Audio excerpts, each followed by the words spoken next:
couldn't believe it. And I said, just do yourself one favor. Don't pay any consultants, because the only one that got it done was me. I got it done because it was the right thing to do for the U.S.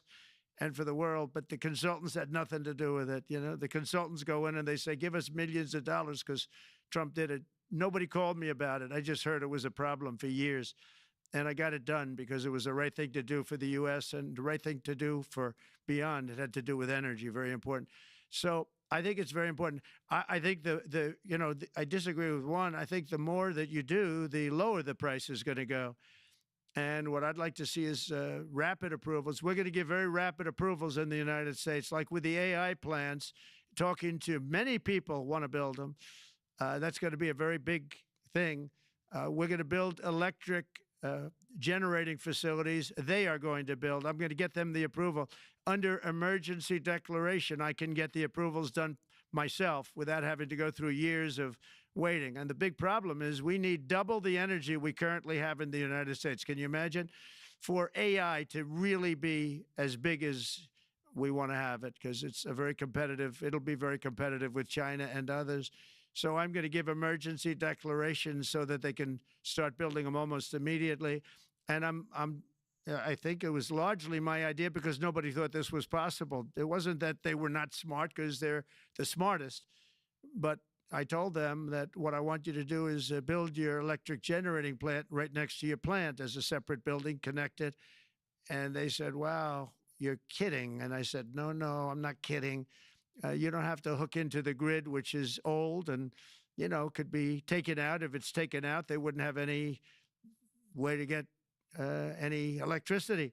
So we are going to allow them to go on a very rapid basis to build their plant, build the electric generating plant. They can fuel it with anything they want, and they may have coal as a backup, good, clean coal, If there were a problem with a pipe coming in, as an example, you're going with gas, oil or gas, and a pipe gets blown up or for some reason doesn't work.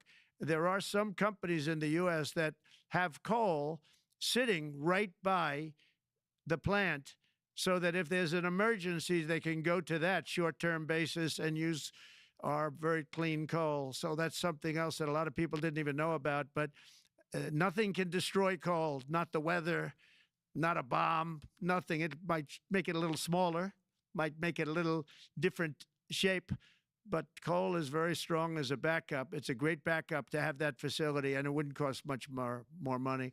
And we have more coal than anybody. We also have more oil and gas than anybody.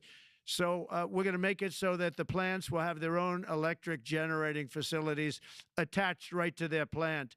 They don't have to worry about a utility. They don't have to worry about anything. And we're going to get very rapid approvals. Thank you. Thank you so much, Mr. President. We'll now go to another CEO that you know very well, Brian Moynihan, the CEO and Chair of Bank of America. Good afternoon, Mr. President, and congratulations, and obviously an eventful week for you and your family. If you remember 5 years ago, you came here and we walked among 150 CEOs from all over the world, and you engaged with them about your policies and your procedures. This year, you're not here, and yet this week was eventful from the orders that you mentioned earlier, literally a wave of orders coming out on immigration, on trade, and many other matters. And so, as a representative of the United States here, we got a lot of questions about what does all this mean and how would the president square this with his clear focus on growth, prosperity, market growth, stock market growth, a good bond market, and bringing down prices. So how do you think about the impact of all these orders and how fast they come out, and how you're going to balance them with that scorecard of being successful in both continuing GDP growth, bringing down inflation, and also having a good stock price appreciation for the American citizen? Well, I think it's going to actually bring down inflation. It's going to bring up jobs. We're going to have a lot of jobs. We're going to have a lot of companies moving in. Brian, we're at 21%. It was at 40%, and I got it down to 21%, the corporate tax. And it was actually, if you look at state and city, it was in many cases much higher than 40%. I got it down to 21%. And now we're going to bring it down from 21 to 15% if, there's a big if you make your product in the U.S. So we're going to have the lowest, just about the lowest rate. It'll be, the 21 is on the low side worldwide. the 15 is about as low as it gets, and by far the lowest of a large country, a large, rich, powerful country by far, not even a contest. So we're going to bring it down to 15% if you make your product in the USA. So that's going to create a tremendous buzz. We're also probably going back to the 1-year deduction where we deduct, we did that originally, and that was amazing what the impact that had, the 1-year deduction, which built up over a period of time, and then it expires. But we're going to go back to that when we do the renewal of the Trump tax plan. We have to get Democrats to approve it. But, if the Democrats didn't approve it, I don't know how they can survive with about a 45% tax increase, because that's what it would be. And so I think they're going to do. We've been working along with them pretty well. I think it's very hard for a political group to say, let's charge people 45% more. So I think we're in good shape. But we're actually doing a reduction for business and small businesses where you're going to bring it down to 15%, which is really something. And by the way, speaking of you, and you've done a fantastic job, but I hope you start opening your bank to conservatives, because many conservatives complain that the banks are not allowing them to do business within the bank, and that included a place called Bank of America. They don't take conservative business. And I don't know if the regulators mandated that because of Biden or what, but you and Jamie and everybody, I hope you're going to open your banks to conservatives, because what you're doing is wrong. Mr. President, I'll say that your friend Gianni said hello, told me to tell you hello, and we look forward to sponsoring the World Cup when it comes, both this summer for the club and next year. So thank you for getting that for the United States. Thank you very much, Brian. Thank you, Mr. President. We'll now go to Anna Butin. She's the executive chairman of Banco Santander, one of the big European banks, and also in the U.S. So, Anna. Mr. President, congratulations on a historic victory. Thank you. I believe you don't know me as well as my fellow panelists, so a few words. Santander is one of the largest banks in the world by number of customers, 170 million. That's more than my friend Brian or my friend Jamie have. Wow. And those... They fixed the regulation. That's coming, that's coming. That was cheeky. We're a big investor in the United States. We have many million customers, 12,000 employees. We're one of the largest auto lenders. And we recently launched a fully digital bank called Open Bank. We strongly believe banks have a pivotal role in the economy, and we can accelerate growth and help many more customers. That's what we're doing in the United States. So, as Brian pointed out, we very much welcome your focus on deregulation and reducing bureaucracy. So my question is, what are your priorities in this regard, and how fast is this going to happen? Thank you very much. Well, I think it's going to, thank you and congratulations. I know very much about your bank, and you've done a fantastic job. Congratulations. We are going to move very quickly. We've moved very quickly. We've done things in the last 3 days that nobody thought were possible to do in years. And it's all taking effect. It's going to have a huge impact on the economy, a huge positive impact. Money was being wasted on crazy things. I mean, the Green New Deal was such a total disgrace, how that was perpetrated. And it was conceived of by people that were average students, less than average students, I might add, and never even took a course in energy or the environment. It was just a game. Remember, the world was going to end in 12 years? Remember that? Well, the 12 years has come and gone. It was going to end. It was going to all foam into earth. But, the time has come. These people, and they really scared the Democrats large. I can't say the Republicans. The Republicans maybe could have fought harder to stop it, but it's been a tremendous waste of money. During my 4 years, we had the cleanest air, we had the cleanest water, and yet we had the most productive economy in the history of our country. We had the most productive economy until COVID came. We had the most productive in the history of our country by far, and actually, you can look worldwide. We were beating everybody from China to everybody else. So, and we think we really now, with what we have learned and all of the other things that have taken place, we think we can even far surpass that. Actually, far, far surpass it. But we do. One thing we're going to be demanding is we're going to be demanding respect from other nations. Canada, we have a tremendous deficit with Canada. We're not going to have that anymore. We can't do it. I don't know if it's good for them. As you probably know, I say you can always become a state. And if you're a state, we won't have a deficit. We won't have to tariff you, et cetera, et cetera. But Canada has been very tough to deal with over the years, and it's not fair that we should have a $200 billion or $250 billion deficit. We don't need them to make our cars, and they make a lot of them. We don't need their lumber because we have our own forests, et cetera, et cetera. We don't need their oil and gas. We have more than anybody. So, just as an example, with Mexico, we're dealing with Mexico, I think, very well. And we're just, we just want to be treated fairly with other nations because there's hardly a nation in the world, and I blame this on us, and I blame it on politicians that, for some reason, mostly it's stupidity, but you could also say other reasons, but mostly stupidity. They've allowed other nations to take advantage of the U.S., and we can't allow that to happen anymore. We have debt. It's a very small debt when you compare it to the value of the assets that we have, but we don't want to do that. We want to just have debt be obliterated, and we'll be able to do that fairly rapidly. And a lot of good things are going to happen. And honestly, good things are going to happen for the world, and good things are going to happen for the people that are dealing with us, allies and beyond allies. One thing very important, I really would like to be able to meet with President Putin soon and get that war ended. And that's not from the standpoint of economy or anything else. It's from the standpoint of millions of lives are being wasted.